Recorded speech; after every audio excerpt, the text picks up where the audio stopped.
Would you read to me? It'll make you feel better. You hate that book. I don't want to read either. Blade Runner has been trying to tell us something for years. Blade Runner is a portrayal of a futuristic reality where the USSR took over the world. Before I get into it, I'd highly recommend leaving a like and a subscribe if you are a movie lover like me.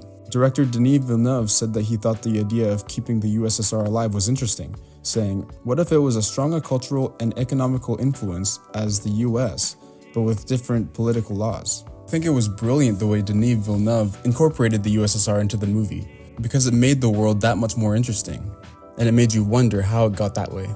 The most important detail in the film is the 1962 novel Pale Fire, written by the Russian-American author Vladimir Nabokov. We first see the book in Kay's apartment when Joy picks it up and offers to read it to him. We see the book a second time when Lieutenant Joshi visits Kay in his apartment. During Kay's baseline tests, he is required to repeat after a voice on the other end, reciting part of a poem. This poem is pretty dang long, so I'm going to try to read one of the stanzas from the third canto. "And then it happened, the attack, the trance, or one of my old fits. There sat by chance a doctor in the front row. At his feet partly I fell. My heart had stopped to beat. It seems, and several moments passed before, it heaved and went on trudging to a more conclusive destination. Give me now your full attention. I can't tell you how I knew, but I did know that I had crossed the border. Everything I loved was lost, but no aorta could report regret. A son of rubber was convulsed and set, and blood-black nothingness began to spin, a system of cells interlinked within cells interlinked within cells interlinked within one stem, and dreadfully distinct against the dark. A tall white fountain played. I realized, of course, that it was made not of our atoms, that the sense behind the scene was not our sense.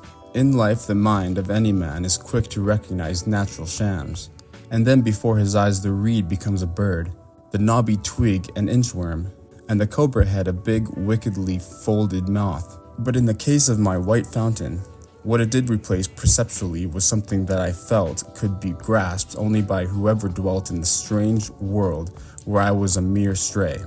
This poem comes directly from Pale Fire and is written by a poet named John Shade, who wrote it about his near-death experience and the visions that came to him during that moment. But why is this book so important to the narrative of the film? Let's look at the use of Russian language throughout the film first. In the first scene of Blade Runner 2049, you get a glimpse of a word in Cyrillic characters that says Selena.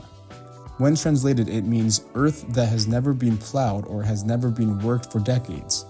People also refer to it as virgin lands, which you might as well just say that. This term was used quite often in Soviet Russia. They even named a campaign after it, the Virgin Lands Campaign, which ran from 1955 to 1965. It was an attempt to decrease food shortages by farming all the unpopulated regions of Kazakhstan. Selena was also the name given to a number of Soviet cosmic surveillance devices. When Kay enters the city's airspaces in his spinner, the voice on his police radio speaks in Russian.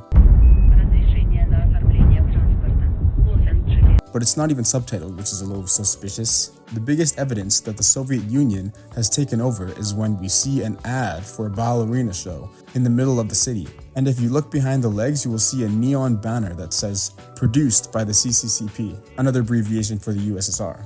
Now back to the question I mentioned earlier. Why is Vladimir Nabokov's book, Pale Fire, so important to the narrative of the film? The parallels between the book and the movie is the key to the meaning of the film. First of all, we got the flames of the book cover showing up in a memory that Kay is trying to unlock the secrets to. Both the film and the novel take place in alternate realities. Kay is essentially an assassin, and Nabokov's father died, blocking an assassin's bullet that was meant for someone else. And Pale Fire's assassin character is absolutely grotesque and barely seems human. The book also has themes of memory, grief, identity, and reality, which are pretty much the same things that Blade Runner 2049 addresses in the film. You could honestly go down a huge rabbit hole comparing these two works of art, but I'm sure you get the idea. And that, in a roundabout way, is why Blade Runner 2049 is a reality that could have happened, but did not. Consider checking out some of our other videos if you like this one. Bye!